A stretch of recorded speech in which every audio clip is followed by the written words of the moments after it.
जय शिवराय सर्वांना. आज मराठी सण आहे नागपंचमी. सर्वांना नागपंचमीच्या खूप खूप शुभेच्छा.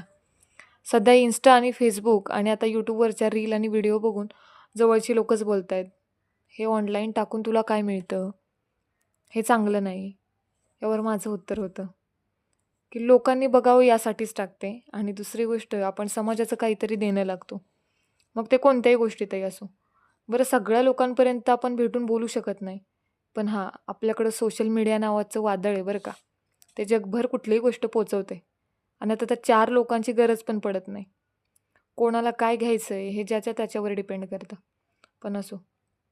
माझ्या मुलाच्या मात्र खूप रील्स बघून लोकं खूप कौतुकही करतायत आणि त्याच्यामागं शिकवण्याची थोडीशी मेहनत आणि त्याच्या न्यूट्रिशन शेकची जोड असते. तर त्याचा न्यूट्रिशन शेक कसा बनवतो किंवा काय पितो हे बघा. एका शेकर बॉटलमध्ये 100 ते 150 ml पाणी घ्या. त्यात हर्बल लाईफने खास लहान मुलांसाठी हे न्यूट्रिशन बनवलं आहे. त्याचं नाव आहे डायनो. हे 1 स्पून त्या पाण्यामध्ये टाका आणि छान मिक्स करा आणि मग द्या मुलांना. बघा टेस्टसुद्धा छान आहे आणि याच्यामध्ये 2 फ्लेवर भेटतात. एक फ्लेवर चॉकलेट आणि दुसरा स्ट्रॉबेरी. Thank you.